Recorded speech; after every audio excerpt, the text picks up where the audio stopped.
Donc,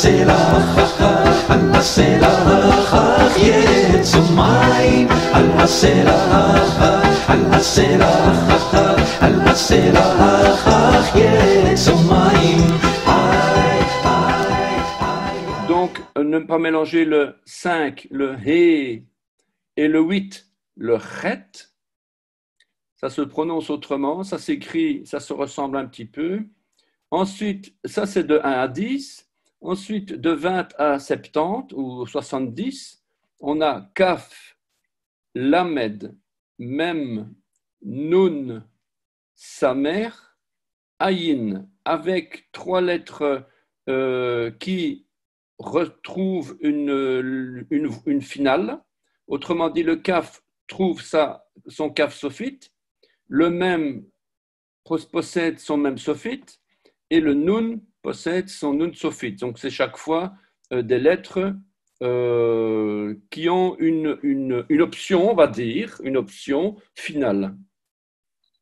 Ensuite, de 80 à 400, on a la lettre P ou Fé, la lettre Tsadé, la lettre Kof, la lettre Resh, la lettre Shin ou Sin et la lettre Tav. Et ici aussi, on a la lettre P, Fé, qui a une lettre finale, la lettre Fé sophite, et le Tsadé possède aussi son Tsadé sophite final. Le Tsadé est un petit peu... Les lettres, elles sont quand même modifiées. On voit le Kaf c'est plus du tout la même lettre. Le Mem, c'est pratiquement plus la même lettre. Le Nun, c'est pas la même lettre. Ils ont carrément changé. Le P, on voit le début est le même, mais après ça change, ça part vers le bas. Le Tsadé, il y a quand même les deux branches du dessus qui sont plus ou moins similaires, mais le dessous n'est pas du tout pareil. Voilà. Et on a en plus aussi, comme autre lettre, c'est le Shin et le Sin. Donc on a deux lettres en fait. Dans le Shin, on a 2 lettres, le Shin et le Sin. Les lettres possèdent une valeur numérique, donc, qui est en fait l'ordre d'apparition, l'ordre de chronologique dans l'alphabet, de 1 à 10 jusqu'à Yod, de 20 à 70 à 70 par dizaines. À partir de la lettre Kaf, c'est par dizaines. À partir de la lettre Kof, c'est par centaines. 100, 200, 300, 400. Voilà, donc ça c'est un rappel de nos consonnes qu'on va devoir bien comprendre, bien assimiler. Et si je peux vous inviter, c'est d'avoir près de vous, à disposition, à chaque fois, en tout cas pendant les cours, les premiers, pendant plusieurs semaines, je vous invite à avoir ça sous la main parce que c'est quand même quelque chose qu'on n'a pas forcément assimilé par cœur. Alors, donc les consonnes. Alors, deuxième chose qu'on avait vu dernièrement, c'est les voyelles. Alors, les voyelles, quand je prends l'exemple ici de la lettre bête, donc je vous rappelle que la lettre bête, c'est la deuxième ici dans l'alphabet, eh bien, la lettre bête, si la consonne n'a pas de voyelle. Pour qu'on puisse vocaliser la consonne bête, il faut mettre des symboles diacritiques. On appelle ça des symboles diacritiques. En hébreu, c'est des nikudot. On appelle ça des nikudot. Un nikud, une nikuda, des nikudot. En tout cas, c'est au féminin, quoi, féminin pluriel. Et une nikudot, c'est quoi? C'est des petits symboles. Le kamatz, pour faire le bas. Le patar, pour faire le bas. Le tséré, pour faire le et. Le ségol, pour faire le et. Le irik, le chirik, pour faire le i, le cholam pour faire le o, le kubutz pour faire le ou, et le sheva pour faire le e tout court, quoi, ou le e qui peut être parfois muet. Ensuite, on a ce qu'on appelle encore des lettres qui vont s'ajouter, qu'on appelle des mater lectionis. Ce sont des lettres muettes, on va dire, mais qui ont une présence grammaticale. Par exemple, pour le bi que j'avais ici, eh bien, je vais aussi avoir un autre bi, c'est-à-dire que le irik, il est là, mais j'ai un yod en plus. Pour le ou, où est-ce que j'avais un ou ici? Ou, voilà, ça c'était le ou. eh bien, j'ai un autre ou, c'est un vav avec un point au milieu. Ce n'est pas un dagesh, c'est plutôt une voyelle ou. Ne pas mélanger un dagesh qui est au milieu de la lettre et une voyelle ou qui est à gauche, en fait. Hein. Eh bien, ça se prononce bou de la même façon que bou ici. Et enfin, on a le o. On avait le. Où est-ce que j'avais le o? Le o, il est ici. C'est-à-dire que c'est un cholam, c'est-à-dire que c'est un petit point en haut à gauche. Et on a le même bo, mais avec un vav en plus. Donc, le point, il a décalé un peu plus à gauche, mais en fait, c'est le vav avec le point au-dessus, quoi. Hein. Et donc, c'est le bo. C'est deux façons de prononcer le bo, deux façons de prononcer le bou, deux façons de prononcer le bi, et puis, pour le reste, les autres et les a, c'est des durées d'émission. Donc, qu'est-ce que c'est qu'une durée d'émission? Donc, on a comme durée d'émission, j'espère que vous voyez tous, parce que je voulais faire en plein écran, mais apparemment, ça ne fonctionne pas trop. Ici, donc, on a trois longueurs d'émission, trois durées d'émission. Ça veut dire que quand vous utilisez le kamatz, vous allez avoir une durée de prononciation assez longue. Si vous utilisez le kamatz, ça va être une durée d'émission moyenne, pour ne pas dire courte. Et on a une durée d'émission très courte, c'est un tiret avec un double point. Le premier, c'est kamatz, patach le deuxième, et ataf patach le troisième. Et ainsi de suite pour le a, le i, le o, le e, le i, le o, le u. Le ou. Il n'y a pas de u en hébreu.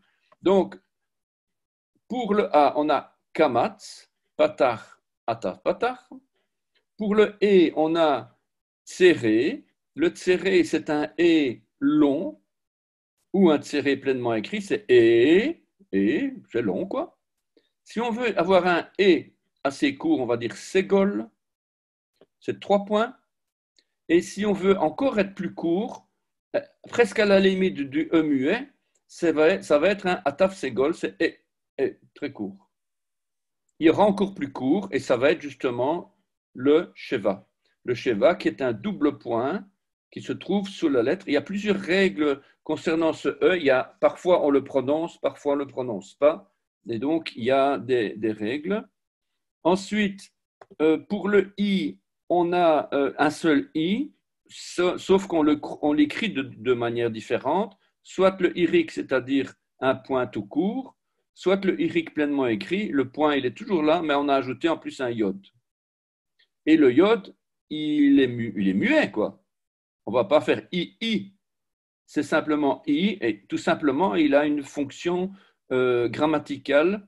Il y a des raisons, mais je ne les donne pas dans le cours, parce que, bon, c'est quand même une initiation à l'hébreu biblique. Ce n'est pas un cours d'hébreu biblique d'université. Donc, mais sinon, tout est explicable. Hein. Il y a tout les moindres petites pécadilles de choses comme ça qui apparaissent, tout est explicable, mais en un an, on ne fait pas des miracles, donc on essaye d'être quand même un minimum initiation, quoi. C'est de l'initiation. Hein.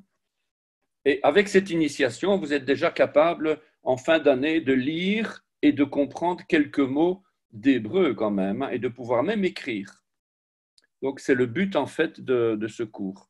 Alors, on a aussi Rolam, qui est un point à gauche, comme je vous l'ai dit, ou un cholam avec un vaf. Donc ça, c'est le O long. Ce que je ne vous ai pas dit, je ne pense pas vous l'avoir dit, je ne suis pas sûr, mais normalement, le cholam pleinement écrit a une durée d'émission plus longue que le cholam tout court. Donc, quand vous avez un O avec un point, normalement, j'exagère, ça va être O, mais si je mets un vaf, ça va être O, un peu plus long. D'après ce que j'ai lu dans les cours, il y a quand même une différence. C'est la même chose pour le tséré et le tséré pleinement écrit ici. Hein. Ici, vous avez un et là, vous avez un et. Il y a une durée d'émission un petit peu plus longue. J'ai vu ça quelque part, mais j'insiste pas trop là-dessus parce que c'est pas la durée d'émission, c'est pas que vous prononcez un mot et ou et que votre voisin il va dire ouais non tu t'es trompé. C'est pas comme ça. Hein.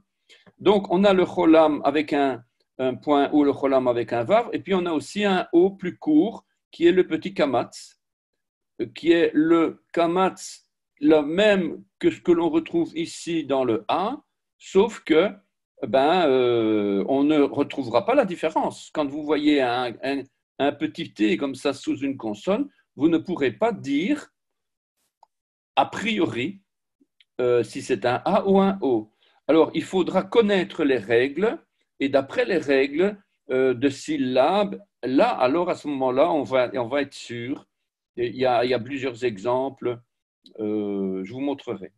Ensuite, on a un O très court, c'est le ataf komet, c'est-à-dire que vous avez le petit kamatz, le kamatz qui est là, ou plutôt celui-ci, le O, mais avec un sheva. Donc, à chaque fois que vous ajoutez un sheva à une voyelle, il raccourcit la durée. Je ne sais pas si vous avez remarqué ici le patar, j'ai ajouté un sheva et il est plus court. Je prends un ségol de 3 points, je vais rajouter un sheva à côté, je vais avoir 5 points, il va être plus court. J'ai un komet, c'est un O, je vais ajouter un sheva, il va être plus court. Donc, chaque fois que vous ajoutez un sheva, c'est plus court. Les 2 points, c'est un sheva quand même. Hein, donc, même que dans le ségol, ataf ségol, on ne va pas dire que c'est un sheva, mais c'est le principe. Au plus vous ajoutez les 2 points, au plus vous raccourcissez la durée. Et enfin, on a le shuruk ou le kubutz. Le kubutz, c'est les 3 points en diagonale, et le shuruk, c'est le vav avec un point au milieu. Un point au milieu pour faire le ou. Donc ça, c'est donc une vue générale maintenant de tout ce qu'on avait vu. Hein. Alors, dans les cours, vous avez le nom exact des voyelles. Bon, on peut se donner la peine de les apprendre, mais je ne vois pas trop l'intérêt. Que kamatz, ça s'écrit kaf, mam, mem, tsadé, sofit, etc.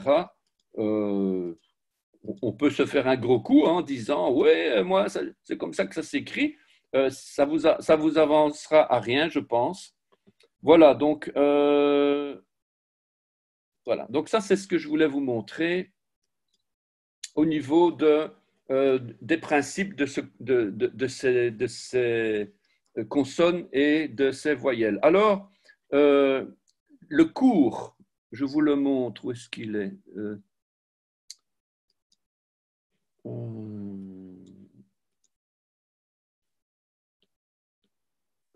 Une seconde. Voilà. Certains d'entre vous ont déjà peut-être vu ce cours. Partager, partager. Voilà. Donc, ça, c'est ce que vous trouverez sur le site Internet. Vous avez déjà pratiquement les 3/4 déjà de connaissances par rapport à cette première farde. De quoi s'agit-il? Donc, c'est la farde Kita A01 dans laquelle on a les préliminaires pour savoir d'où ça vient. En fait, l'hébreu ivrite, c'est la langue par excellence appartenant à la famille des langues sémitiques. Donc, tout ce que je vous avais expliqué depuis plusieurs semaines, vous le trouvez ici. L'aperçu du cours va vous montrer un aperçu ici de ce que le cours va contenir, des notions d'histoire avec une vue générale sur l'évolution de l'hébreu, l'alphabet carré, l'alphabet cursif, les bases de la grammaire, de la conjugaison, les nombres, les chiffres, les jours, des notions de conversation, une mise en pratique concrète du cours au travers d'exercices d'évaluation, d'analyse de textes bibliques. Voilà, donc ça c'est l'analyse et le point de départ. Je n'ai peut-être pas assez insisté là-dessus, mais en tout cas le point de départ extrêmement important, c'est que ce cours est de loin différent aux autres que vous trouvez, c'est qu'il est basé sur la foi en Yeshua, la foi en Jésus, la foi en Yeshua. La base de la langue hébraïque qui est fondamentale et dont nous reparlerons tout au long du cours est la présence de racines. Comme l'apôtre Paul se plaisait à le souligner, le peuple d'Israël est la racine qui nous porte. Si tu te glorifies, nous disait l'apôtre Paul, sache que ce n'est pas toi qui portes la racine, mais que c'est la racine qui te porte. C'est vrai que pour l'alphabet hébreu, mais c'est vrai aussi pour notre foi. Sans racine, il n'y a pas de vie. Israël est la racine de notre foi. Très important donc comme point de départ. Et vous allez voir aussi que, où est-ce que je l'écris plus loin, que en fait le cours, il est basé sur Yeshua. Et on va rechercher en fait à chaque fois, on va mettre en honneur Yeshua, on va le glorifier, on va le mettre en avant. Et c'est parce que vraiment c'est le but de Dieu de glorifier son Fils, tout simplement. Et on va voir que la Bible le glorifie depuis la Genèse jusqu'à l'Apocalypse. Vous allez tous me dire, OK, depuis Matthieu jusqu'à l'Apocalypse, le Nouveau Testament, OK, mais vous allez voir que ce n'est pas que ça, c'est depuis la Genèse jusqu'à Malachie aussi. Autrement dit, les textes de l'Ancien Testament vont parler aussi du Fils de Dieu. Alors ici, on voit aussi de la même façon que ce n'est pas un hasard que la racine est aussi, comme on va le voir, le fondement de l'hébreu. Tout le langage, tous les mots sont basés sur des racines dites trilitères. On a 3 lettres, 3 consonnes dans tous les mots. 3, parfois 4, parfois 5, très rare, mais généralement c'est 3. L'exemple que vous avez sous les yeux, c'est le mot shalom. Eh bien, vous avez ici 3 lettres. Vous avez d'abord le mot en bleu, vous avez shin. Ensuite, en partant de droite vers la gauche, vous avez le lamed. Ensuite, vous avez le vav et le mem. Dans la racine, le vav n'existe pas. La racine possède 3 lettres, le shin, ou bien le sin, le lamed et le mem. Mais le mem, il est devenu un mem final, il est fermé, puisqu'il termine le mot. Alors, bien sûr, c'est une racine, on ne parle pas encore de mem ouvert ou de mem fermé, ça n'a pas trop d'importance à ce niveau-là, mais c'est en tout cas dans le mot shalom, on va savoir que la lettre va être fermée. Alors, cette racine de 3 lettres va former d'autres mots hébreux qui vont en dériver. Et qu'est-ce qu'on va retrouver? C'est justement ce qui nous intéresse, c'est qu'à partir du mot shalom, on va pouvoir découvrir un monde jusqu'alors inconnu dans lequel va apparaître shalom, c'est la paix, on est d'accord, mais vous allez retrouver aussi dans ce mot-là le salut, la rédemption, le rachat, l'enseignement de la parole de Dieu. Et vous allez trouver plein d'autres trésors incroyables dans ce mot shalom, quoi. La lettre shin étant en quelque sorte une lettre réversible, suivant l'endroit où sera placé le point, pourra être aussi prononcé sin. Un point à droite et l'on prononcera shin. Un point à gauche et l'on prononcera sin. Et justement, ça va nous amener à composer des mots qui ne donneront plus le salut ou la délivrance, mais la damnation ou le mépris. Donc, un point à droite, ce n'est pas un point à gauche. Et quand Yeshua, Jésus, disait qu'on ne peut pas toucher à un seul trait de lettre, eh bien, par exemple, ici, si vous changez la lettre, le point voyelle de droite vers la gauche, eh bien, ça change carrément tout.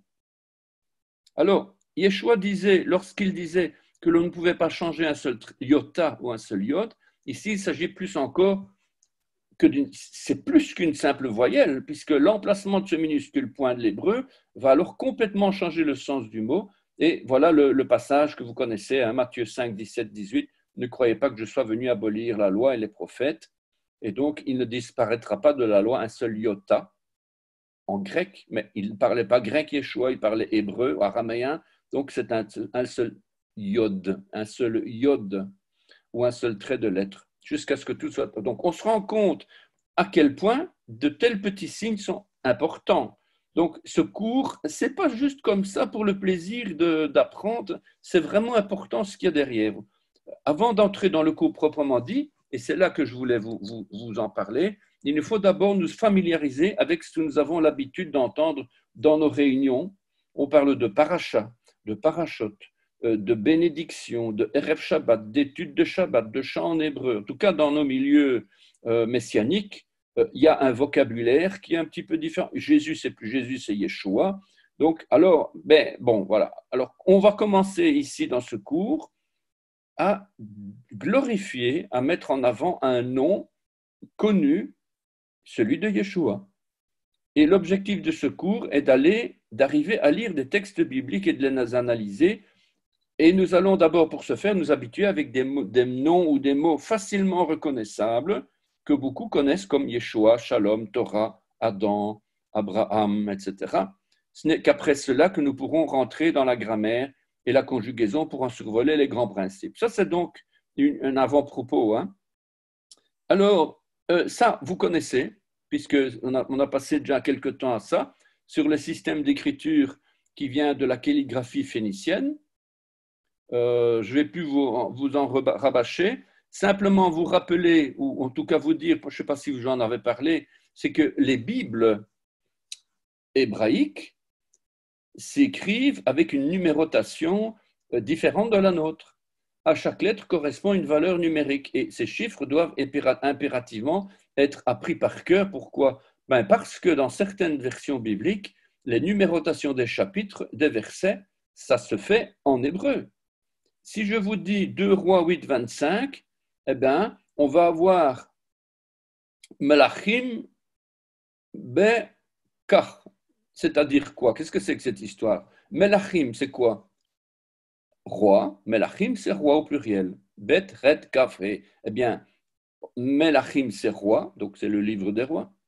Melachim Bet, c'est 2 rois, deuxième livre des rois. Melachim Bet Chet, c'est deuxième roi, chapitre 8. Chet, c'est quoi Chet? Aleph, Bet, Gimel, Dalet, He, Vav, Zain, Chet, c'est la 8e lettre de l'alphabet. Donc, vous voyez bien que l'intérêt de connaître l'ordre, la valeur numérique, en fait. Et puis, le numéro du verset, 25, ça ne va pas être 25 en chiffres. Ici, ça va être en lettres. Kaf, He. Pourquoi? Parce que c'est un peu compliqué, je n'y peux rien, c'est comme ça. Le verset 25, c'est la lettre Kaf qui a une valeur numérique de 20, et le chiffre 5 qui a une valeur numérique de He. He, c'est Aleph, Bet, Gimel, Dalet, He. He, c'est la 5. Et puis, le Kaf, vous comptez, c'est 23. Hein?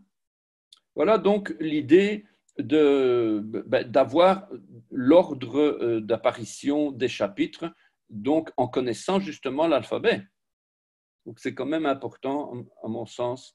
Ça, vous connaissez, enfin, je sais pas, vous connaissez pas. Dans le cours, vous avez la possibilité d'écrire vous-même, puisque c'est toujours mieux d'apprendre l'alphabet, pas seulement en le regardant ou en le prononçant, mais c'est en utilisant aussi votre main.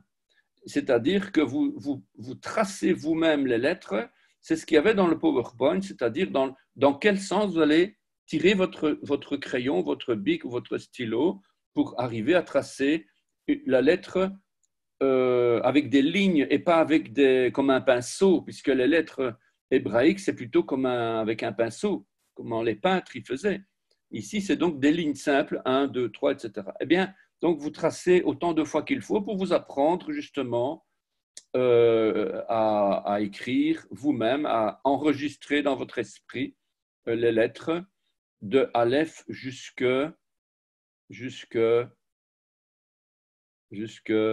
Tav. Voilà, donc tout l'alphabet est là. On peut prendre ce document, il est enregistré sur Internet et il suffit de photocopier les pages 6 et 7 et 8 et 9 et autant de fois qu'il faut pour apprendre à recopier les lettres. Voilà, donc. Alors, ici, dans cet exercice, dans ce document, vous avez aussi la possibilité d'écrire le mot shalom, mais toujours avec un bic. Ce n'est pas avec des petites bouclettes comme ça, c'est comme si vous aviez un pinceau en main. C'est tout simplement d'apprendre à écrire le mot shalom, le nom Yeshua. On va étudier le nom Yeshua après ça. Hein. Le nom Torah, le mot Torah. Mais bien sûr, comme ça, peut-être que vous ne comprenez pas forcément tout, mais petit à petit. À titre indicatif, j'ai donné dans ce cours l'alphabet cursif. Donc, pour apprendre aussi à écrire du cursif, la Bible, il n'y a pas de Bible en cursif. Donc, c'est pour ça que le cours, ça ne fait pas partie du cours de manière systématique. J'ai donné l'information, comme ça, au moins, on ne va pas mourir idiot au niveau, mais en tout cas, quand on va en Israël, c'est quand même intéressant d'avoir la connaissance de cet alphabet cursif. Donc, vous avez chaque fois l'alphabet à votre disposition pour apprendre à le recopier. Voilà, donc ici, ça fait partie du cours. Voilà. Alors, on rentre ici dans un domaine. Avant de rentrer dans le cours, c'est bon de glorifier Yeshua, un nom qui délivre. Alors, le tableau vocabulaire, je vous l'avais déjà montré, je pense. En tout cas, on surnommait Abraham l'hébreu. Ce cours d'hébreu biblique a la prétention de s'appeler messianique. Pourquoi? Pas à cause seulement d'une époque messianique, c'est une époque où le Messie va revenir, où le Christ va revenir, mais c'est aussi dans laquelle nous sommes aujourd'hui, c'est-à-dire le moment où la Bible amène les prophéties de la fin des temps à leur accomplissement. C'est pour ça qu'on appelle ça un temps messianique, un caractère messianique, et c'est le caractère messianique de notre foi en Yeshua le Messie que l'on dit Mashiach. Mashiach, Yeshua, Mashiach.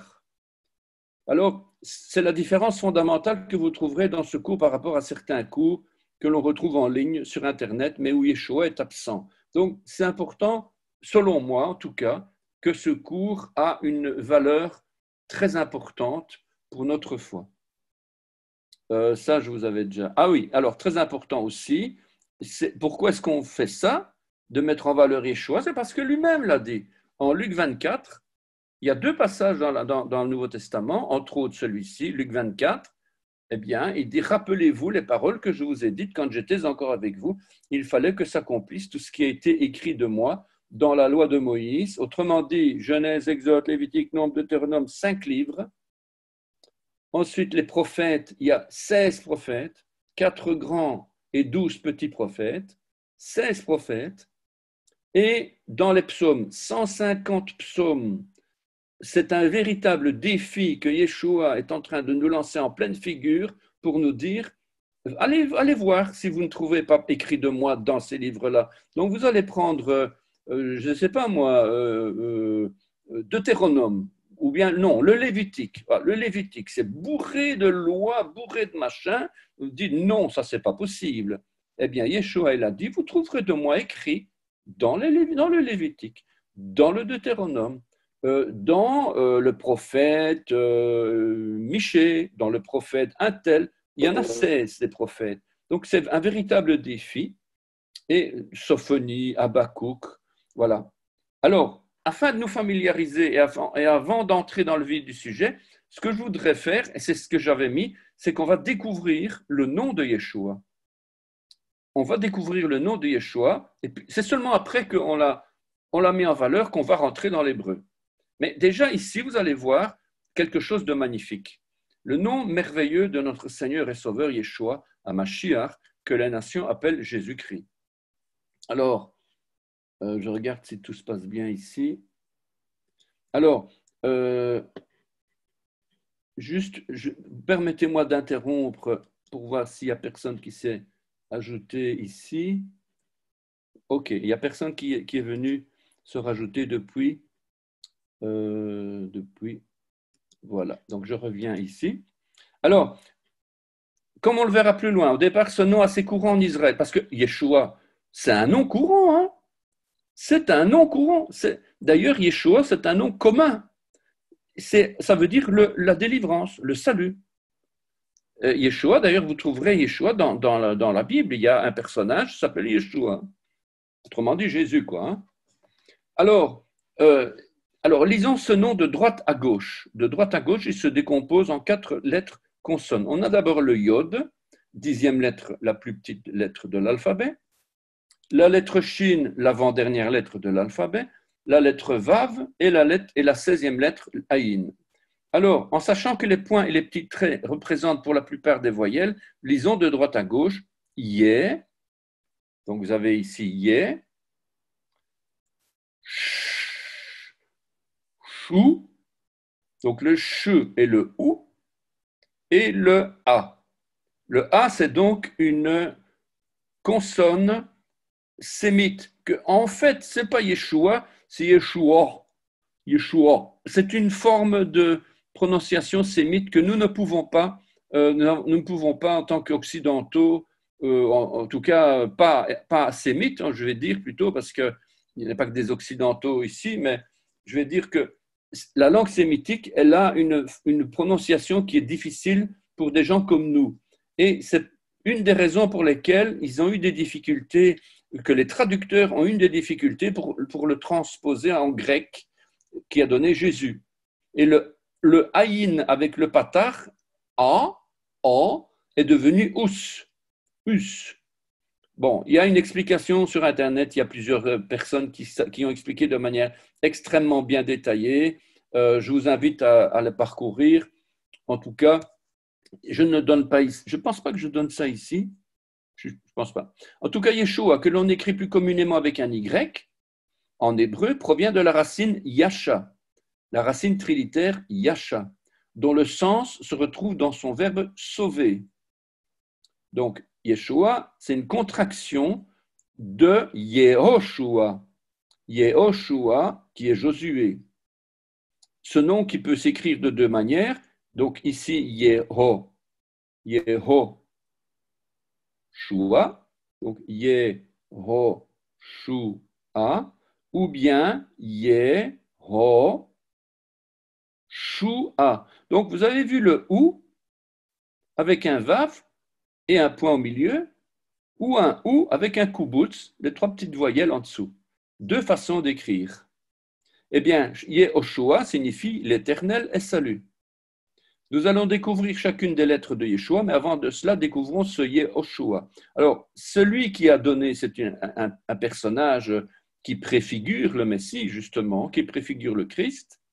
Eh bien, il y a eu plusieurs Josué dans la Bible. Il y a Josué, fils de Nun, c'est le principal, de la tribu d'Éphraïm, successeur de Moïse, comme chef des enfants d'Israël, qui a conduit la conquête de Canaan, en Nombre 14:6. Puis il y avait un certain Josué qui résidait à Beth-Shemesh en 1 Samuel 6:14, chez qui l'arche fit une halte après son retour de chez les Philistins. Je ne sais pas si vous vous souvenez, ça c'est très intéressant cette histoire parce que on avait peur de posséder l'arche dans sa maison parce qu'on mourait sur place.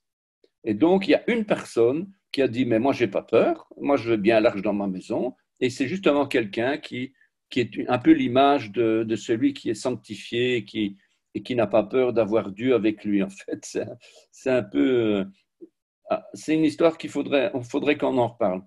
Un autre Josué, fils de Jéhotzadak, et souverain sacrificateur après la restauration, donc en Ag 1:14, et une des portes de la ville d'ailleurs s'appelle aussi de ce nom-là. Alors, la forme, Yeshua, la forme, elle apparaît dans la Bible comme un nom commun qui veut dire salut.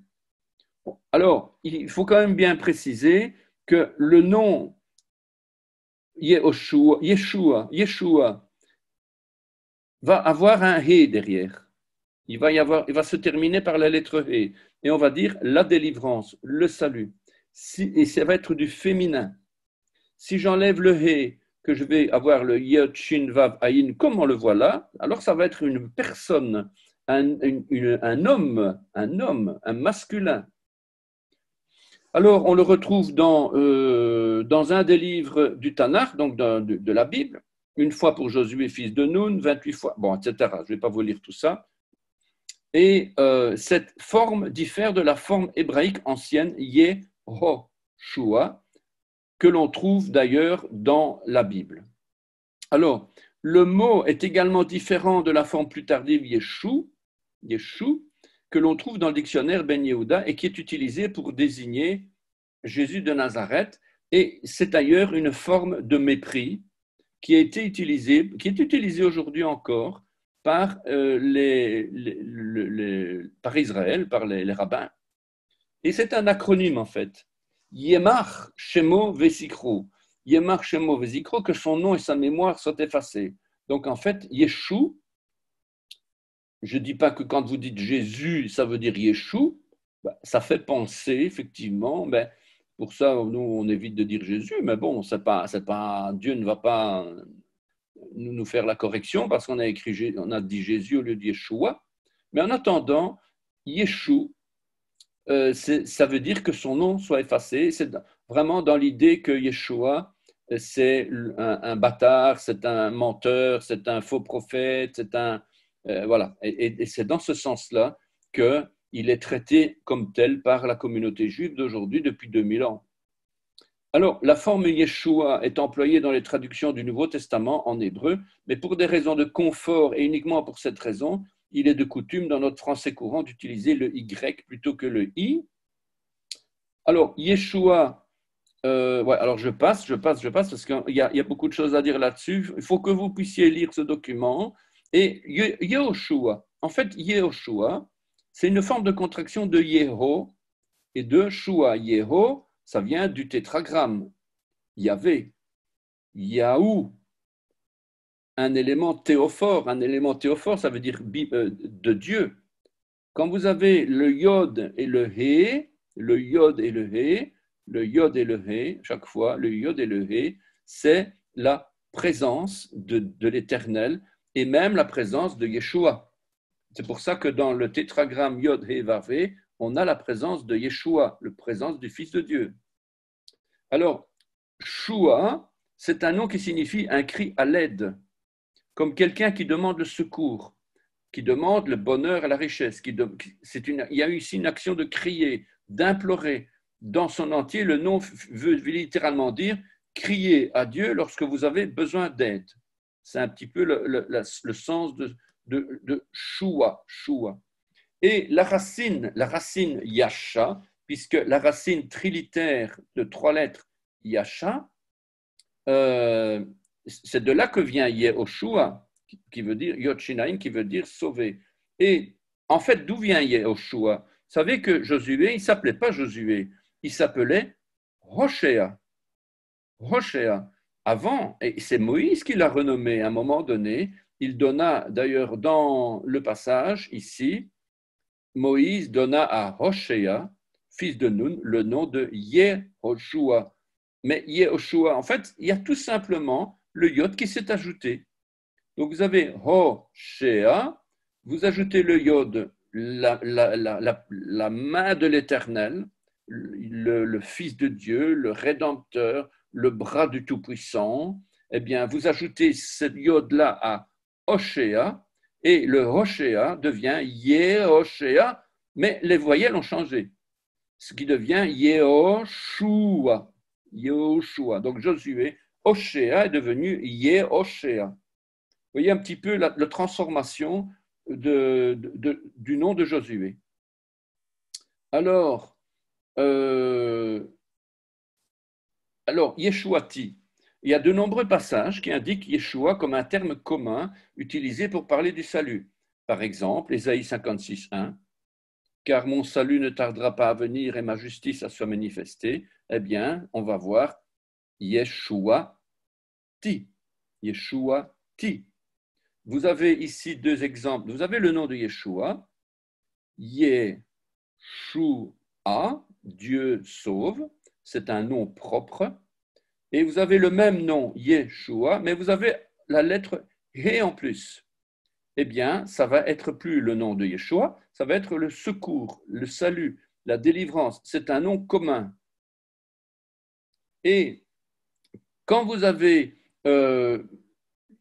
le tav et le yod qui se terminent, parce que vous allez voir qu'on a des préfixes et des suffixes qui s'ajoutent à la racine, eh bien, vous avez Yeshua, et puis vous avez le ti qui vient s'ajouter à l'arrière. À l'arrière, c'est-à-dire à gauche. N'oubliez pas qu'on lit de droite vers la gauche. Donc, Yeshua, et puis on a le ti. Ça veut dire mon salut, mon secours, ma délivrance. Vous voyez un petit peu comment c'est vraiment intéressant. Et alors, la transformation du nom de Yeshua. Ah oui, voilà, ça c'est le document que j'avais récupéré du pasteur Andrade. Le pasteur Andrade, C'est un pasteur qui est sur Internet, pasteur apostolique. Et il avait fait une étude sur restauration judéo-apostolique au bloc. Et là, il avait expliqué comment le nom de Yeshua, d'où il est venu, en fait, comment il a été transformé. Je ne vais pas le lire ici parce que il faut prendre le texte, le télécharger, le lire, sinon je le lis devant vous, ça ne sert à rien en fait. Hein. Mais en tout cas, ce qui est intéressant, justement, c'est la prononciation. Et le nom de Yeshua s'écrit donc avec un yod. Vous savez que le yod, c'est la main. Et vous allez voir tout un programme dans ce nom. Tout un programme de délivrance et de salut. Mais un truc de fou, quoi. Le yod, c'est la plus petite lettre de l'alphabet. Ça veut dire la main, la force, la puissance, le pouvoir, la domination, la vigueur. Dans la grande majorité des cas, et ce n'est pas toujours, cette lettre représente la main de l'Éternel. Et d'ailleurs, cette main, quand vous retrouverez dans certains passages, la main, elle a une puissance. Exode 6, verset 1, on parle d'une main puissante qui forcera Pharaon à la laisser aller, une main puissante qui les forcera à les chasser de son pays. C'est le Messie en action, donc c'est la main de l'Éternel pour forcer le Pharaon. Un autre passage, par exemple, qui parle de la puissance, la main, elle va avoir une puissance pour délivrer le peuple, et donc ça va être à main forte et à bras étendus que Dieu va délivrer son peuple. Ensuite, on a un autre exemple, le Messie se lève contre ses ennemis, mais alors attention, parce que si on est rebelle à l'Éternel, si on est rebelle à sa parole, alors la main de l'Éternel sera contre nous. Vous voyez, donc les ennemis doivent bien faire attention, car si on est contre Dieu, si on est rebelle à Dieu, eh bien, la main de l'Éternel, c'est la main de l'Éternel, c'est le bras du Tout-Puissant. Et c'est qui le bras du Tout-Puissant? C'est Yeshua. Donc, à un moment donné, quand ce sera le jugement dernier, eh bien, ces gens-là vont payer très cher. Ensuite, on a le Messie qui envoie l'onction de son esprit. Maintenant, amenez-moi un joueur de harpe. Et comme le joueur de harpe jouait, la main de l'Éternel fut sur Élisée. Donc, on a vraiment une importance prépondérante avec la main, le bras. Ça, c'est donc le yod. Yeshua. Alors maintenant, on a le shin, shua, shu, shu. La lettre shin, valeur numérique 300. Qu'est-ce que veut dire shin? C'est la dent. Puisque la dent en hébreu, c'est shen, la dent. Mais ça veut dire aussi la pointe, ça veut dire aussi haïr, mépriser, détester. Alors, cette lettre possède 3 barres verticales. C'est un symbolisme qui n'est pas repris dans le judaïsme, c'est simplement une interprétation un peu à notre sauce, on va dire. C'est le Père, le Fils, le Saint-Esprit, on va dire. Mais bon, on peut dire beaucoup de choses là-dessus. Ce n'est pas ça qui compte en tout cas. En tout cas, cette lettre est en réalité une molaire et une dent, et elle ressemble aussi à un arc et sa flèche au milieu dirigée vers le haut. Et l'arc, c'est le symbole de la puissance de la prière. L'arc et l'archer, quand vous trouvez dans la Bible l'arc, l'archer, lancer des flèches, etc., c'est la prière, c'est le combat spirituel en fait. Hein. Quelques exemples. Ici, il exerce mes mains au combat et mes bras tendent l'arc d'airain. Psaume 18, 34. Ou bien c'était des archers lançant des biens. Bon, c'est des exemples, hein, j'ai donné comme ça, tout à fait à titre indicatif. Mais en tout cas, cette lettre Shin est une lettre de l'attribut de la puissance de Dieu. De la puissance de Dieu. El Shaddai. El Shaddai, c'est Dieu puissant. Dieu puissant. C'est une des lettres que l'on retrouve sur la mezouza. Vous savez ce que c'est que la mezouza? C'est cette petite décoration, c'est plutôt une petite boîte que l'on met sur les montants des portes des maisons juives. Et à l'intérieur, on met un passage biblique. On met le schéma Israël. Eh bien, c'est une des lettres que l'on retrouve sur la mezouza, placée sur les montants des portes. C'est le nom sur lequel Dieu est connu des patriarches Abraham, Isaac et Jacob. Dans la Septante, donc dans la version des Septante, et dans d'autres anciennes traductions, il est majoritairement rendu par Dieu Tout-Puissant. El Shaddai, c'est Dieu Tout-Puissant. Voilà donc le Shin. Le Shin, c'est aussi, je n'en ai pas parlé ici, mais ça veut dire aussi le sein maternel. Shed, Shed, c'est le sein maternel. Autrement dit, c'est le sein nourricier. Autrement dit, il est puissant, mais il est aussi celui qui donne la vie, qui donne le lait maternel, le lait de la vie. Quand on naît de nouveau, on reçoit le petit lait de la parole. Eh bien, c'est lui, El Shaddai, qui donne ce lait de la parole, et c'est la représentation de cet être Shin. Donc, puissant, pas que puissant, puisque c'est aussi nourricier. Ensuite, Yeshua, le ou, Yeshua, le ou. Comment est-ce qu'on écrit le ou? Avec un vav. Le vav, c'est un V, mais ça peut être aussi un ou. Et le vav, valeur numérique 6, ça veut dire quoi? Ça veut dire le clou, le crochet, la graffe, le croc. Et de manière prophétique, ben, ça veut dire que le Messie sera planté.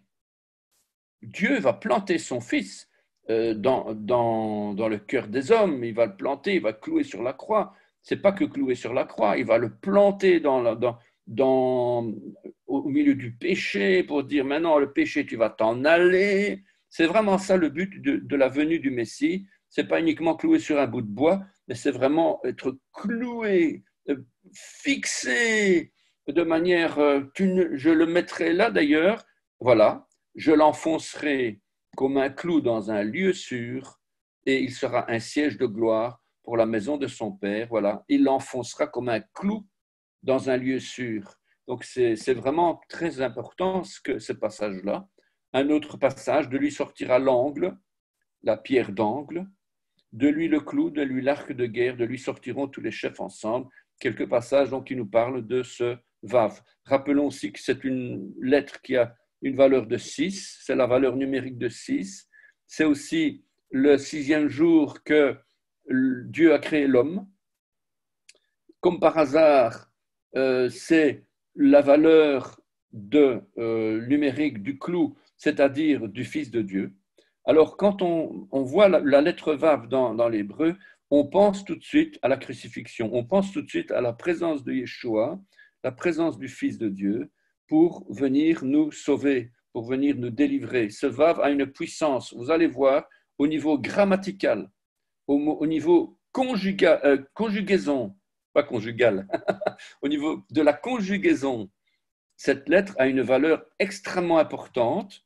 Elle va faire des transformations de temps.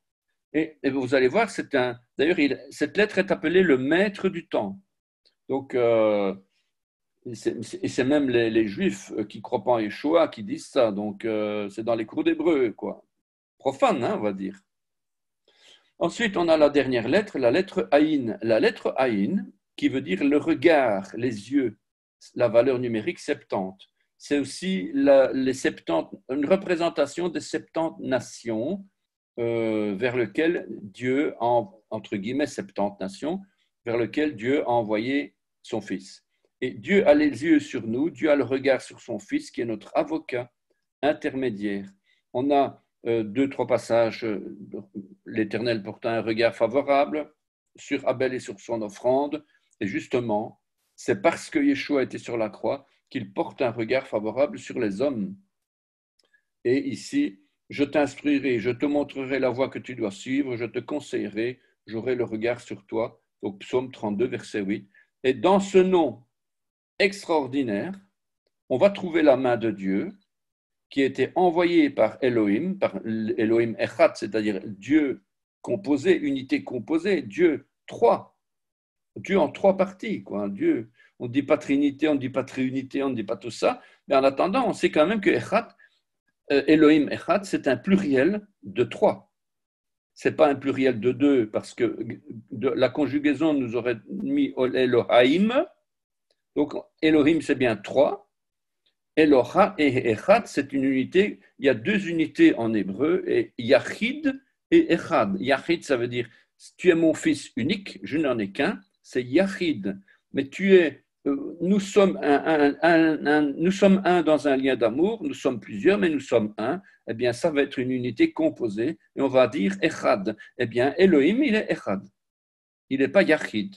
Il n'y a pas un seul Dieu du genre Yachid, il est Echad dans le sens, il y a plusieurs plusieurs entités, plusieurs unités, plusieurs personnes. On ne peut pas dire personne, puisque Dieu, il est un. Il n'y a pas trois dieux. Il est un. Mais en attendant, voilà.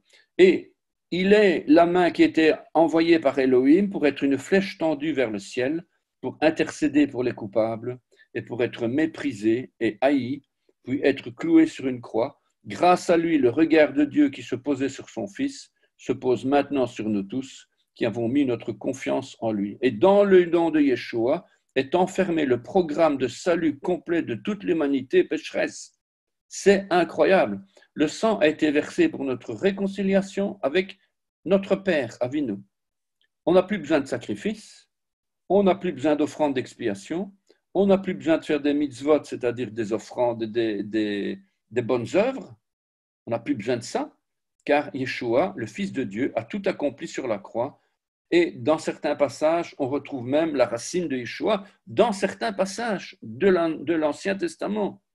Quand Dieu, dans Psaume 118, verset 14, il dit « Il a été pour moi mon salut », Yah a été ma force et mon cantique, il a été mon salut, eh bien c'est Yeshua. C'est écrit l'Yeshua, c'est-à-dire il a été mon Jésus. Au jour, Ésaïe 49, 8, au jour du salut je te secourrai, ou veyom Yeshua azarticha, Yeshua de nouveau. Au jour de Jésus, au jour de Yeshua, je te secourrai. Ésaïe 35, verset 4, il viendra lui-même et il vous sauvera. Le mot sauver, c'est Veyosha'achem. Et là-dedans, on va retrouver Yeshua, mais le Vav, il a été déplacé devant. Mais en tout cas, c'est Yeshua. Donc, vous avez vu que Yeshua vient de la racine hébraïque Yasha, à la forme grammaticale, une forme grammaticale qui veut dire faire, et qui signifie sauver, délivrer, provoquer le salut. Yeshua signifie littéralement secours, délivrance, salut, triomphe, aide, sauvetage, assistance, affranchissement, victoire, bonheur, félicité. Et ce salut vient de Yé, c'est-à-dire le tétragramme, c'est la première lettre du tétragramme, c'est-à-dire de l'Éternel lui-même. Vous avez vu un prodige à nos yeux. Et ici, la connaissance du nom de Yeshua est un pilier de notre foi. C'est un pilier. C'est bon de savoir plein de choses sur la vie, la mort, l'âme, la connaissance. C'est bon tout ça. Mais la connaissance du nom de Yeshua, ça c'est le pilier de notre foi. Connaître le nom de Dieu nous apporte des bénédictions et grâce à Yeshua, Dieu nous répond. Il nous bénit, il nous délivre, il glorifie et sauve ceux qui connaissent son nom. D'ailleurs, voilà le psaume 91. Le psaume 91, 14, 16 nous dit « Puisqu'il m'aime, je le délivrerai, je le protégerai, puisqu'il connaît mon nom. » Voilà, puisqu'il connaît mon nom. Alors là, il n'y a pas plus clair. Il faut connaître son nom. Il m'invoquera. Bien sûr, qu'est-ce que ça veut dire, il connaît mon nom? Ça veut dire, il connaît ma puissance de mon nom. Il sait qu'est-ce que ça provoque mon nom, qu'est-ce que ça provoque contre l'ennemi. C'est aussi connaître, pas seulement au niveau hébraïque, évidemment. Il m'invoquera, je lui répondrai, je serai avec lui dans la détresse, je le délivrerai, je le glorifierai, je le rassasierai de longs jours, et je lui ferai voir mon Yeshua. Je lui ferai voir mon Yeshua. C'est ça, je lui ferai voir mon Yeshuati, c'est-à-dire mon salut. Donc déjà ici, Dieu est en train de dire, je leur ferai voir mon fils, tiens, tu vas voir. C'est incroyable, quoi. En tout cas, le salut est annoncé au peuple tout au long de la Bible. Donc dans Psaume 91, 16, nous lisons Ve'areu bishuati, je lui ferai voir mon salut. Bishuati, mon salut, vient de Yeshua. Vous avez les deux mots ici, bishuati, donc Yeshua, il est là. Bi, qu'est-ce que ça veut dire bi? C'est la lettre bête. Et la lettre bête, on va y arriver plus tard, ça veut dire dans. Je ne l'ai pas mis ici, mais j'aurais dû mettre dans mon salut. Et le ti ici, c'est mon. Ti, le ti qu'on met après, c'est le mon. Et puis le verbe ici, je lui ferai voir, ve, are, ou. Voilà. Donc, voilà, donc c'est ce que je voulais vous montrer. Et ici, il y a, nous connaissons ce passage fondamental selon lequel, en dehors du nom d'Yeshua, il n'y a pas de salut. Il n'y a pas de salut. Il n'y a de salut en aucun autre. On peut discuter, on peut parler, on peut faire beaucoup de choses. On discute, il y a beaucoup de discussions. En attendant, il n'y a de salut en aucun autre, car il n'y a sous le ciel aucun autre nom qui ait été donné parmi les hommes par lequel nous devions être sauvés. Et c'est le nom de Yeshua. Et c'est pas le nom de... il y a beaucoup de noms qui sont donnés. On essaie de transformer. Aujourd'hui sur Internet, on voit... encore hier, j'ai vu Yahushua, Yehoaoa, des tas de transformations pour dire que, ben voilà, le sauveur, non, le sauveur c'est Yeshua. Il n'y a pas à discuter de ça. Et le Yeshua, c'est Yod, Shin, Vav, Ayin. Et la somme, d'ailleurs, je ne vous ai pas montré, je vous montre quand même ici. Ah, mais non, on le verra plus loin. On le verra plus loin, justement. C'est dans une page ici. Voilà. Est-ce que j'ai vu ça? Ah, je ne l'ai pas mis. En tout cas, le nom de Yeshua, voilà, ça c'est la Ménorah. 1, 2, 3, 4, 5, 6. Eh bien, vous allez retrouver dans la Ménorah le nom de Yeshua, Yod, Shin, donc 1 pour le Yod, 1, 2, 3 pour le Shin, le Vav et les 2 pour Aïn. Autrement dit, on retrouve le nom de Yeshua avec chaque fois les flamèches qui se trouvent au-dessus, qui représentent les flammes de la Ménorah. Donc, c'est vraiment encore un hasard. Vous allez me dire, il n'y a que de hasard. En tout cas, c'est un hasard heureux, un heureux hasard qui va montrer que Yeshua est dans la lumière de la Ménorah, le chandelier donc. Voilà, donc ici, je termine avec ça. Yeshua est le nom qui est au-dessus de tout nom. C'est pourquoi aussi Dieu l'a souverainement élevé et lui a donné le nom qui est au-dessus de tout nom, afin qu'au nom de Yeshua, tout genou fléchisse dans les cieux, sur la terre et sous la terre, et que toute langue confesse que Yeshua HaMashiach est Adonai, il est Seigneur. Donc que Jésus-Christ, que Jésus le Christ est Seigneur à la gloire de Dieu le Père. Voilà donc ce passage qui démontre la toute-puissance du nom de Yeshua. Voilà donc ce que je voulais vous montrer. Dans l'article, dans le texte, il y a des exercices. Il y a un premier exercice. Si vous n'avez pas, je vais ouvrir les choses ici. Donc, si vous n'avez pas le document, vous avez la possibilité, je peux vous l'envoyer par email. D'ailleurs, tous les cours que vous avez ici, je peux vous les envoyer par email si ça vous intéresse, parce que je sais bien qu'il faut aller sur le site, il faut se connecter. Bon, donc, si jamais vous avez un besoin, c'est plus facile pour vous, dites-le moi, je vous l'enverrai. Donc, un petit mail et je vous envoie les kits à 1, 2, 3, etc. Donc, maintenant, en espérant que vous ayez l'imprimante, hein, évidemment, ça. Évidemment, ça, c'est une chose. Il est possible, exceptionnellement, qu'on les imprime à l'Assemblée chez nous. Ça me prend du temps, mais je peux les faire. Si c'est vraiment... Qu'est-ce qui se passe ici? Donc, alors, un exercice ici, avant de foncer dans l'hébreu tête baissée, je prends des exercices. Dans votre Bible, retrouvez le terme qui vous fait penser.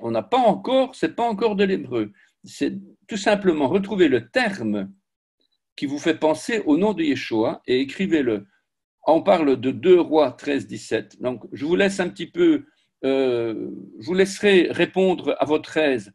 Donc, ici, vous allez retrouver un texte dans lequel on va parler peut-être de salut ou de délivrance, je ne sais pas. Et simplement, on va déjà prendre l'habitude de chercher dans un texte en français courant, en français de nos Bibles classiques, est-ce que ce ne serait pas plutôt le nom d'Yeshua qui serait là? Et donc, c'est une invitation à regarder, à rechercher déjà, avant d'aller dans l'hébreu, de rechercher est-ce que ce ne serait pas le nom de Yeshua, et il y aurait la délivrance, le salut, des choses comme ça. Et vous avez le passage de 2 Rois 13, 17, 1 Chronique 11, 14, Ésaïe 25, 9, Ésaïe 51, 6, Psaume 18, 36, Psaume 88, 2, Psaume 91, 14, 16. Il y en a un ou deux qu'on avait déjà vu, Psaume 119, 81, et dans Esdras au chapitre 2 et dans Néhémie au chapitre 7, quelque part, on parle de Yeshua, mais on parle de la délivrance, le salut. Vous voyez ce que je veux dire? Donc ça, c'est déjà un premier exercice. Simplement, pour la semaine prochaine, on va dire, hein, quelque chose comme ça. C'est pas encore quelque chose de compliqué, je vais dire, à ce niveau-là. Alors, ici, on va y arriver. On va y arriver. Je reviens avec la menorah. Ici, on a un deuxième exercice et on va apprendre à lire. On va apprendre pas à lire d'abord l'hébreu, mais à rechercher le nom de Yeshua. Maintenant, vous avez appris à retrouver dans votre Bible le nom de Yeshua, visible dans les mots salut, délivrance, victoire. Essayez maintenant le travail inverse. Retrouvez dans des textes hébreux qui suivent le nom de Yeshua en le surlignant. Si vous avez le document sous la main, ben vous le surlignez, etc. Vous voyez ce que je veux dire? Comment ce nom est-il traduit dans votre version? Eh bien, quelque part ici se trouve le nom de Yeshua. Donnez le mot ou l'expression utilisée dans votre Bible. Donc, autrement dit, vous avez deux exercices. Ici, quelque part, vous allez trouver le nom de Yeshua, le nom de Jésus. Et dans votre Bible en français, de Ésaïe 52, 10, c'est quoi ce mot-là? Est-ce que c'est le nom de Jésus? Ça m'étonnerait. C'est Ésaïe, il n'y a pas encore Jésus. Donc, on va parler de quelque chose qui parle du salut ou une histoire ainsi. Même chose dans Ésaïe 49, 6.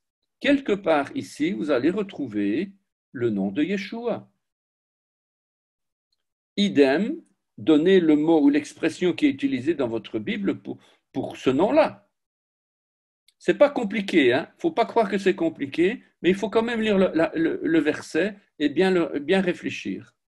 Parce que ce n'est pas forcément salut, ou ce n'est pas forcément délivrance. Il y a quelque chose qui est similaire. C'est un mot qui représente plusieurs choses. Hein? Et 1 Samuel 19, 5, pareil. Psaume 106, 21, pareil. Voilà, donc vous avez quelque chose que c'est déjà un petit exercice pour la semaine prochaine qui pourra déjà vous mettre un petit peu dans le bain pour apprendre à rechercher des lettres qui ressemblent. Alors, comment faire? Vous devez revenir évidemment ici.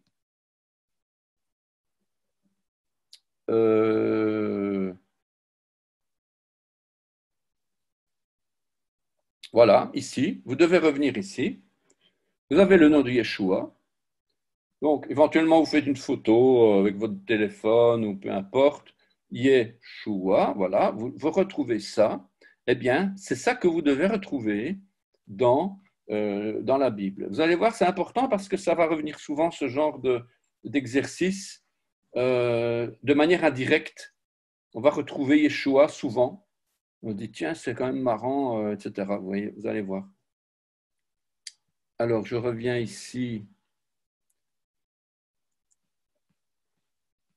Ça, on l'avait vu dans le PowerPoint, du moins, je suppose, si vous étiez tous là. En tout cas, c'est dans les PowerPoint, donc on a enregistré les vidéos, donc en principe, vous avez tous vu ça.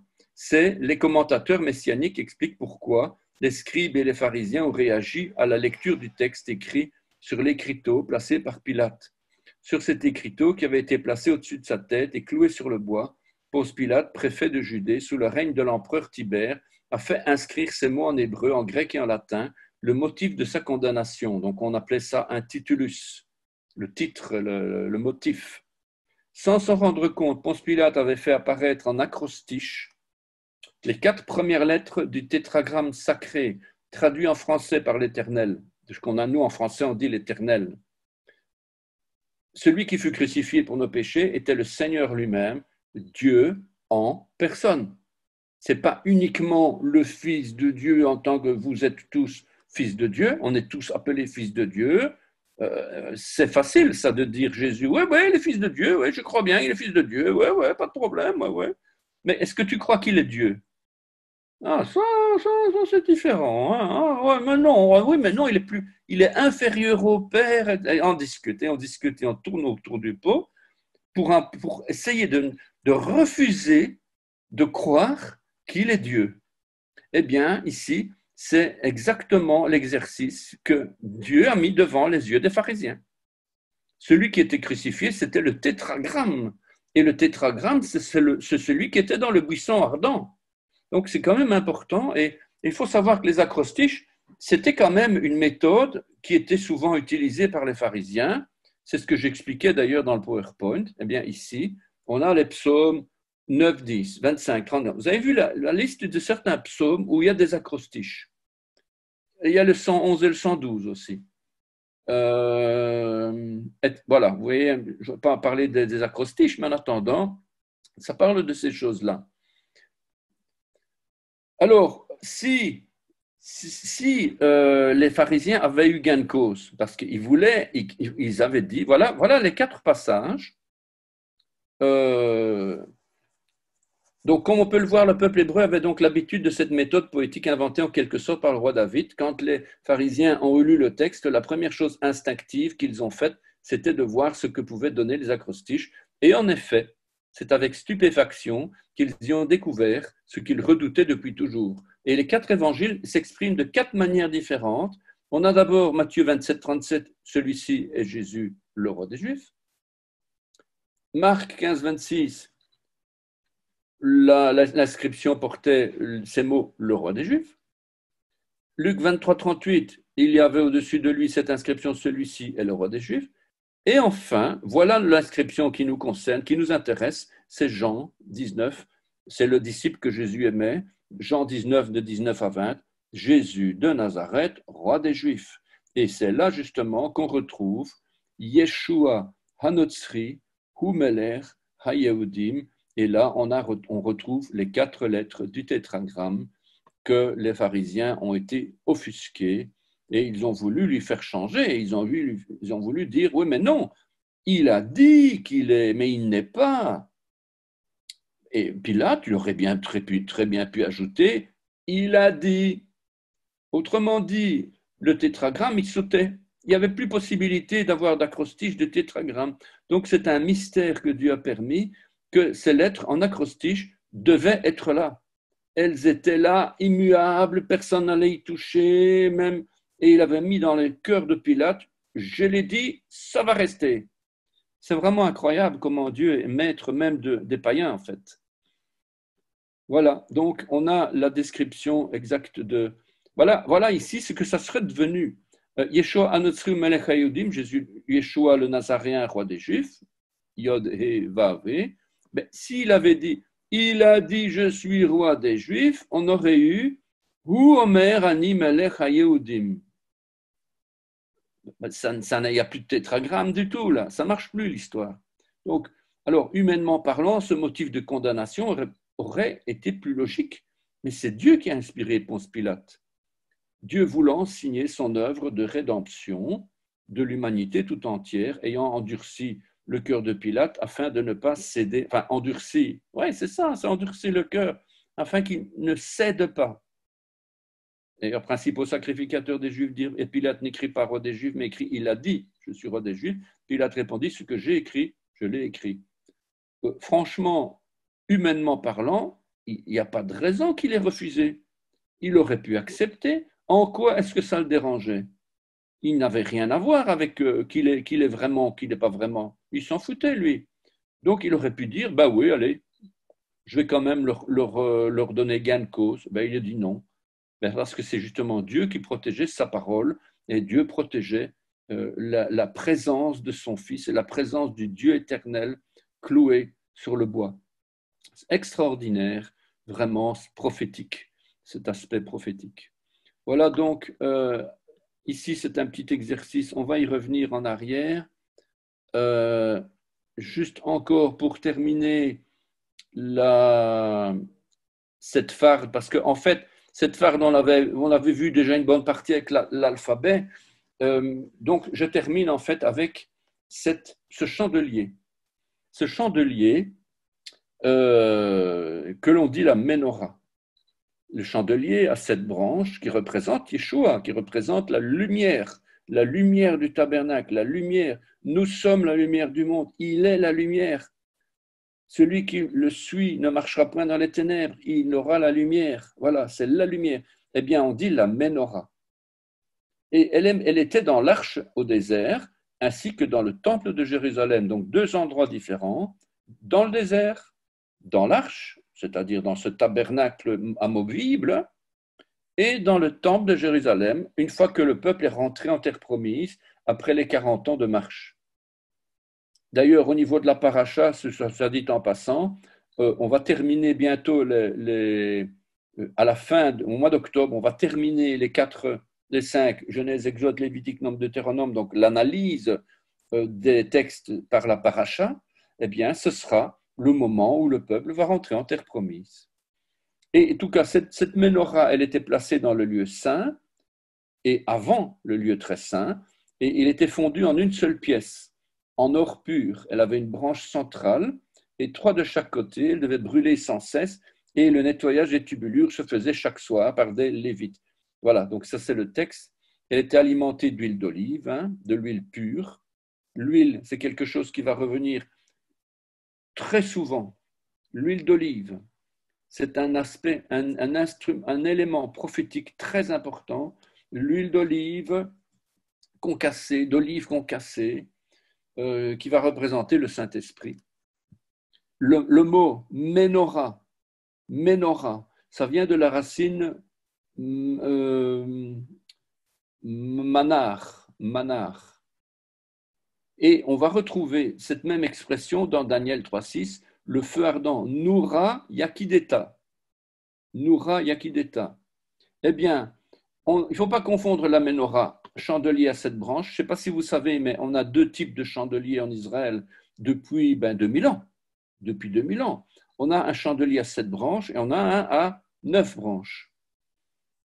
Il faut quand même savoir que dans la plupart des synagogues, on n'a plus de menorah, on n'a plus de chandelier parce que ce chandelier représente la présence de Dieu. Et comme le temple a été détruit et qu'il n'y a plus de temple, ils ont remplacé le chandelier par ce chandelier à 9 branches qui a une source, qui a une origine. Il n'a pas été inventé comme ça. En fait, il vient de l'événement qui s'est passé à Hanouka, qui est la célébration de la dédicace du temple. Et quand il y avait la révolte des Maccabées avec l'invasion d'Antiochus Épiphane en 165 avant Jésus-Christ, eh bien, cette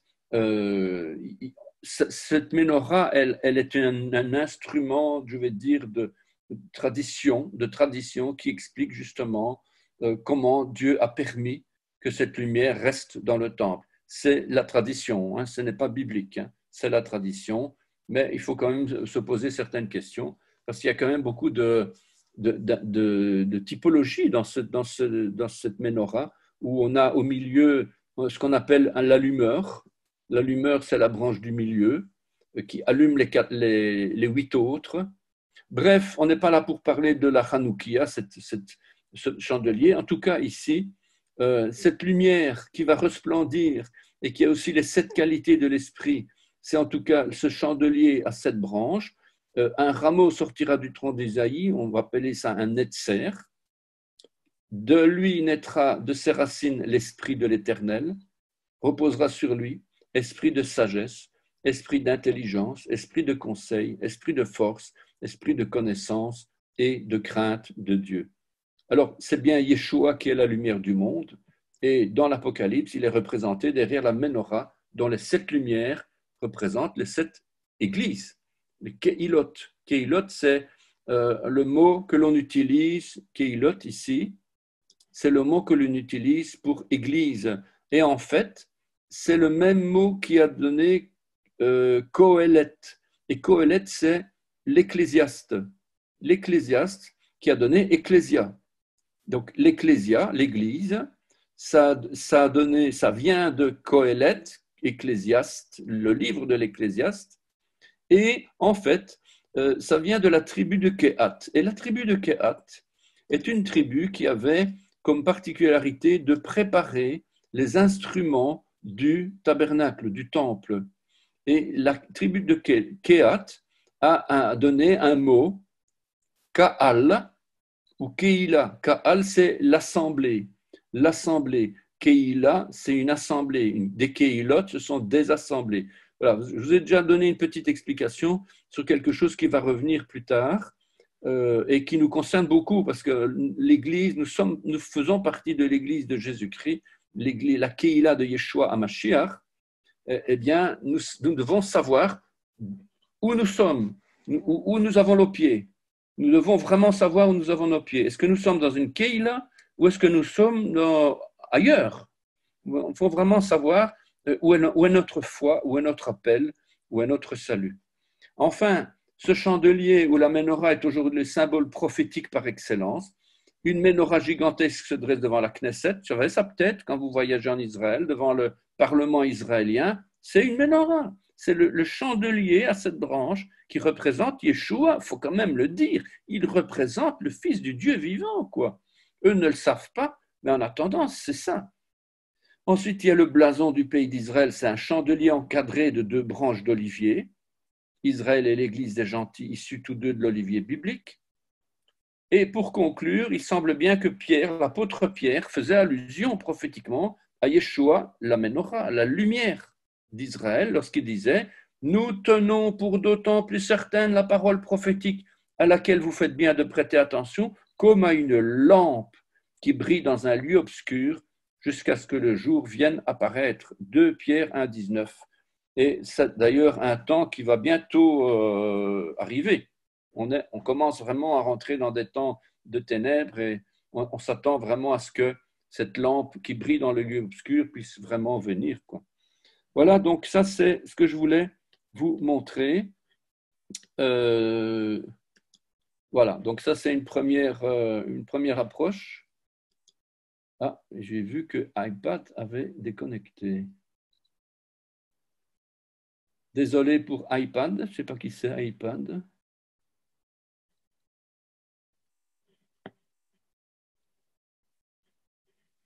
Je vais vous remettre en micro. Comment est-ce qu'on fait?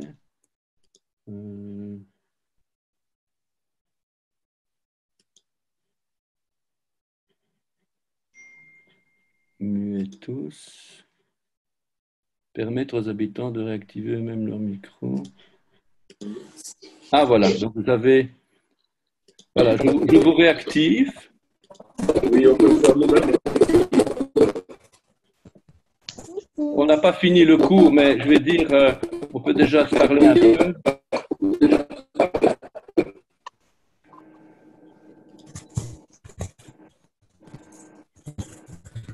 J'avais un bouton pour on réactiver tout le monde. Le son est très mauvais. Je ne trouve plus mon bouton. En tout cas, si vous savez vous réactiver vous-même.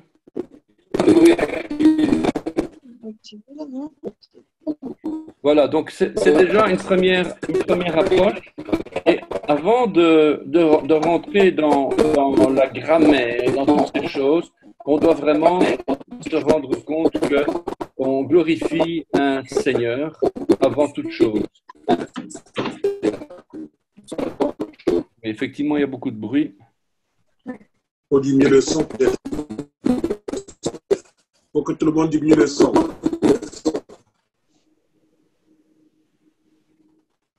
Alors, maintenant, on dirait qu'il y a ça va. Là, c'est peut-être moi quand je parle, ça fait du bruit, non? Donc, vous avez vu, première chose. Il faut rester muet, jusqu'au on doit répondre à une question. Ça va pas être possible. Je crois que tout le monde doit couper et celui qui veut parler, il va ouvrir son micro. Donc là, on va couper tout le monde.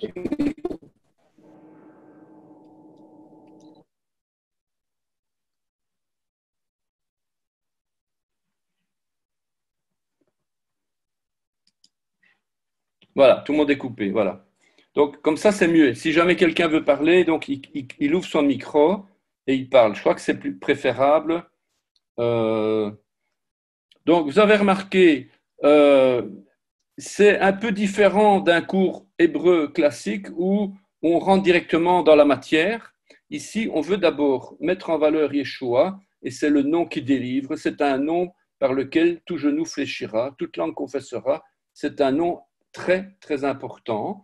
Et c'est avec ce nom-là qu'on va retrouver d'ailleurs, et dans le cours, vous allez voir que ce nom se retrouve de manière cachée dans la grammaire, dans des lettres, dans des voyelles, dans des formes de conjugaison. C'est incroyable. Vous allez voir, c'est vraiment un mystère absolu que Dieu a permis que son Fils se retrouve, pas seulement en tant qu'une personne, comme par exemple le buisson ardent, ou comme Melchizedek, le roi Melchizedek qui représente Yeshua, ou bien le roi Salomon, quelque part. Il avait vraiment une grandeur et il représentait aussi quelque chose. Donc, certains patriarches avaient une représentation prophétique du Messie. Ça, c'est évident. Mais maintenant, en plus de ça, on va retrouver dans la lecture des mots, même un juif qui ne croit pas en Yeshua, il doit croire. C'est pas possible qu'il ne croit pas. C'est écrit dans l'hébreu, dans la grammaire, dans tout ça. Et c'est ça que je voulais vous montrer, ce qu'on découvre vraiment dans c'est incroyable. Voilà, donc c'est... Alors, j'avais la suite ici. Donc ça, c'est un cours qui, une fois que vous l'aurez imprimé, je reviens avec ce document. Voilà. Voilà, donc dans ce document, il est fini, donc on a tout vu. Il y a quand même des exercices. Vous allez voir que le mot shalom, vous l'avez vu. On l'a vu dans les pages. Eh bien, vous allez l'écrire. Évidemment, le mot shalom, c'est fait. Maintenant, vous allez faire pareil. Vous allez écrire ici en hébreu Yeshua et vous allez traduire. YHVH, vous allez l'écrire, vous allez traduire.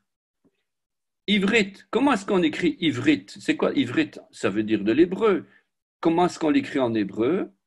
Tout ce que vous avez là, vous le retrouvez dans le cours, dans la farde Kita A01. Menorah, pareil. Le roi Moïse, prophète Yeshuati, voilà, ce sont des mots que je vous demande, dès que vous pouvez, vous n'êtes pas obligé d'imprimer tout le document, vous imprimez juste où vous arrangez pour avoir uniquement les parties où il faut répondre sur une feuille à part, comme ça vous n'êtes pas obligé de tout imprimer. Et comme ça, voilà déjà des exercices. Alors, ce n'est pas tout. Un autre exercice, Aleph, Dalet, Mem. Les lettres, quoi, hein? Aleph, Dalet, Mem. Je lis de droite vers la gauche, Aleph, Dalet, Mem. Qu'est-ce que ça veut dire? Sans les voyelles, vous savez déjà dire Adm, Adm, ah, ben c'est Adam. Donc déjà, vous savez que c'est Adam. Maintenant, un deuxième exercice, Aleph, Mem, Nun. Donc vous mettez Aleph, Mem, Nun. Et vous lisez Amen, Amen, Amen, Amen, Amen. Ah, Amen. Voilà, vous avez déjà trouvé. Sans voyelles. Ensuite, vous avez Aleph, Dalet, Nun, Yod. Vous mettez le Aleph, le Dalet, le Nun et le Yod. Vous allez chercher dans votre tableau les différentes lettres et vous essayez de trouver par vous-même le mot, en fait, et vous l'écrivez. Ensuite, vous avez Tav, Vav, Resh, He, Shin, Nun, He, Tet, Vav, Vet, He, Aleph, Bet, Aleph. Donc voilà, c'est toutes des lettres qui se trouvent dans le tableau, quoi. Ça ne doit pas être trop sorcier, trop compliqué pour le faire. Et encore ici, un autre exercice. Écrivez en la écrivez-en la prononciation, puis traduisez. Le premier exemple, c'est quoi? Bet, yod, tav. Bed, yod, tav. Ça s'écrit, ça se lit bet, bet, ou beit, si on veut, le yod. Et donc, bet, c'est quoi? C'est la maison. Deuxième exercice. Vous avez déjà vu ce mot-là, on l'a vu aujourd'hui même. Shalom. Shalom. Eh bien, vous écrivez ici shalom. Oups.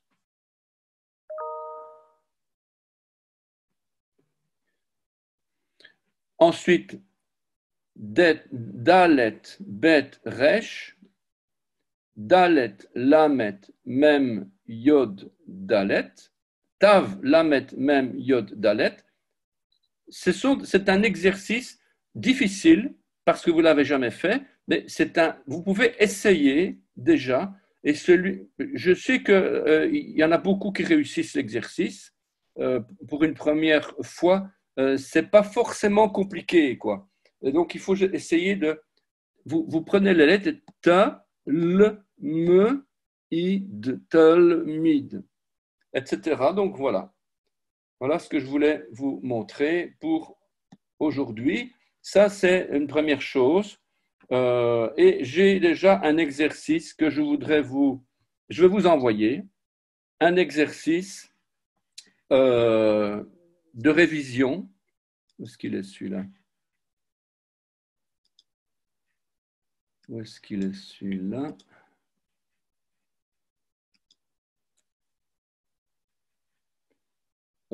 Exercice d'appréhension de l'alphabet. Voilà, exercice d'appréhension de l'alphabet.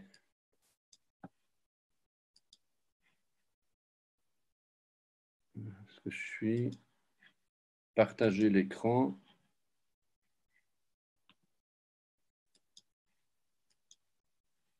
Voilà. Donc, ça, c'est quelque chose que je vous enverrai. Je suppose que vous le voyez. Donc, il y a 4-5 pages. C'est une évaluation. C'est un exercice d'évaluation. Vous avez de nouveau le même genre d'exercice. Vous avez une lettre hébraïque. Je mets la phonétique. Est-ce qu'il y a un point dans la lettre? Non. Est-ce que c'est un bête? Non, ce n'est pas un bête, c'est un vet. Donc, il faut savoir, ce n'est pas la lettre bête, c'est la lettre vet, puisqu'il n'y a pas de point. Donc, j'écris en phonétique vet. Quelle est la signification de cette lettre? La bergerie, la maison. Quelle est la valeur numérique? 2. Voilà. Et je vous donne plusieurs lettres ici, comme ça, simplement d'aller rechercher dans le tableau. C'est une façon de s'habituer. Un exercice, deuxième page, un peu différent. Je vous dis la lettre vet. Je vous dis, ça c'est la bergerie, la maison. Valeur numérique 2, comment vous écrivez la lettre? Et vous écrivez la lettre. Donc, vous avez vu, il y a déjà pas mal à écrire ici. Il y a une troisième page, de nouveau comme je vous avais montré, Aleph, Mem, Nun, Sofit. Aleph, Mem, Nun, Sofit. C'est quoi? C'est Amen. Amen. Tout simplement. Deuxième mot, Shin, Lamet, Vav, Mem, Sofit. Vous écrivez Shin, Lamet, Vav, Mem, Sofit. Vous essayez de voir si vous retrouvez la signification. Gimel, Mem, Lamet, Gimel, Gamal, Gamal, Gamal. Tiens, Gamal, tiens, ça me dit quelque chose, Gamal. Aleph, Bet, Aleph, A, B, A. Aleph, Bet, Aleph. Donc c'est Abba. Ah, Abba, tiens, Abba. Etc. Vous avez vu. Ensuite, un autre exercice, un peu le même que ce qu'on avait vu avant. Donc, écrire en phonétique et est-ce que vous allez retrouver la signification? Vous n'allez pas forcément retrouver. Essayez quand même. Alors ici, c'est ainsi un rappel de nos lettres comparatives. Je donne deux lettres. Je donne deux lettres et je vous dis la première c'est tête, enfin de gauche à droite. Et l'autre, c'est même, tout simplement. Alors ici, c'est quoi les deux lettres là? Eh bien, vous mettez la première là et la deuxième là. C'est quoi ces deux là? On dirait qu'elles sont les mêmes, mais elles ne sont pas les mêmes. Ici, deux lettres qui se ressemblent aussi. Ici, deux lettres qui se ressemblent mais qui ne sont pas les mêmes. Voilà, donc vous avez encore des exercices très importants qui vont vous mettre vraiment à l'aise une fois que vous avez bien capté, bien réalisé là où il y a des erreurs facilement, où on se trompe facilement. Ici, maintenant, on rentre dans les voyelles. Vous avez, voilà, je donne un exemple. Vous avez le dalet et vous avez le kamatz. Là, de mémoire, vous ne sauriez pas dire, tiens, c'est quoi encore le kamatz ou le petit t comme ça. Vous allez dans votre tableau, vous dites, ah, ça c'est un A, donc on écrit da. Un autre exemple, ça c'est pour une seule lettre. Pour deux lettres, vous avez le lamed et vous avez un vav avec un point. Et vous savez que le vav avec un point, c'est un O. Donc vous dites, ça c'est l'eau. L'eau. Essayez de faire pareil pour les autres. Trois lettres. Vous avez un yod. Ensuite, vous avez un O. Ensuite, vous avez la lettre même. Qu'est-ce que c'est? Yom. Yom. Yom. Vous avez ici, dans le tableau avec quatre lettres, A, Mi, Amir. Amir. C'est un prénom. Un prénom, voilà. Donc, simplement, essayer de... ce sont des exercices. Ce n'est pas un examen, un test, etc., pour voir si vous avez capté l'histoire. Simplement, voilà donc à quoi je voulais vous amener déjà. Je vous enverrai ça et vous prendrez le temps de répondre à votre aise. Voilà. Est-ce que, jusque-là, est-ce que ça va? Est-ce que quelqu'un a quelque chose à dire, à commenter? Georges, oui, voilà. Comment est-ce que je réactive ça? Ah. Je peux faire moi-même. Oui, ah voilà. Je voulais juste, tu as parlé des keilots ou quelque chose comme ça, Oui. des gens qui préparaient quelque chose dans la maison de Dieu. C'est la tribu de Kehat. D'accord. La tribu de Kehat.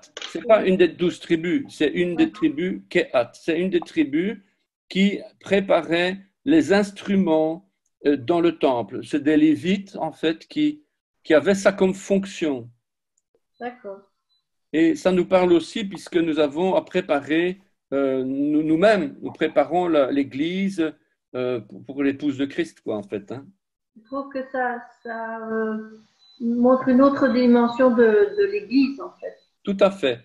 Et il y a une des tribus qui est très prophétique, c'est la tribu d'Asser, que l'on dit plutôt Asher, puisque c'est un Shin. Et la tribu d'Asher, elle avait la même fonction, pas la même fonction au niveau des Keilot, mais elle avait la fonction de préparer l'huile. Elle devait, d'ailleurs, elle marchait, elle piétinait, elle était dans la région de Tyr, là-bas, sur la mer Méditerranée, et elle préparait l'huile, en fait, l'huile du chandelier. Et quand il n'y avait plus d'huile, ben c'est chez eux qu'on allait se plaindre, qu'on allait porter plainte. Et c'est la tribu d'Acher. Et Acher, ça veut dire d'ailleurs aussi heureux. Et le psaume 1 dit heureux celui qui ne marche pas selon le conseil des méchants. Eh bien, le mot heureux, c'est Acher. Ça veut dire celui qui plonge ses pieds dans l'huile. On a compris que c'est dans le Saint-Esprit. Donc, quand vous avez le Saint-Esprit, que vous avez la puissance du Saint-Esprit dans votre vie, eh bien, la vie, elle est toujours difficile. Elle ne va pas être plus facile que sans le Saint-Esprit, mais seulement lui, il va venir à votre aide. Et ça vous donne la joie vraiment de voir l'action de Dieu dans votre vie. Ça, c'est Asher. Et Asher, c'est préparer l'huile du Saint-Esprit. La tribu de Kehat qui est en fait une préfiguration de la Keïla qui est l'Église. C'est ça que je trouve assez impressionnant parce que l'Église, souvent on la représente comme là où on s'assied et qu'on écoute. Mais quelque part, chacun doit préparer les instruments pour le service, quoi. Oui, oui, C'est beau. oui, c'est vraiment ça. Et dans l'étude des textes, on verra que la Kehila, ce n'est pas encore l'état final auquel on doit arriver. Ce n'est pas l'aboutissement. On va voir qu'il y a, en tout cas, moi, d'après ce que j'ai vu dans les textes, il y a 3 états. Le peuple, il est dans 3 états. On a Am Israël, c'est le peuple qui est encore en Égypte, là. Il va devenir, avec les 10 commandements, etc., Moïse qui va monter, qui va redescendre, etc. Là, le peuple va devenir la Keïla, c'est-à-dire une assemblée. Puis, mais il a encore péché, il est encore rebelle. Et puis, et après, lorsque Moïse doit parler au rocher au lieu de frapper, à ce moment-là, le peuple, il est appelé Adat Israël. Adat Israël, c'est le peuple témoin. C'est le peuple de la parole. Ce n'est plus un peuple qui a besoin de marcher à coups de prophétie, à coups de miracles, de son, de la nuée, le feu, l'ouragan, les choses fortes. Là, à un moment donné, le peuple, c'est fini maintenant. Il doit devenir un peuple de la parole. Il doit devenir vraiment un fils de Dieu parce que c'est par la parole qu'il avance et c'est par la foi. Ce n'est plus par les prodiges et les miracles, mais c'est par la foi. Et c'est ce peuple-là qui va devenir, et à mon avis, c'est ça l'épouse. À mon avis, c'est ça l'épouse, parce que l'Église ne peut pas être l'épouse. C'est pas possible, ça. Parce que l'Église, c'est beaucoup de gens. Il y a à boire et à manger, il y a de tout. L'Église, c'est un endroit, c'est une association, c'est une assemblée de gens qui doivent se sanctifier. Et donc, l'épouse, la Ka'al, on va dire, c'est une évolution de l'Église vers un état, une des 5 vierges sages, on va dire.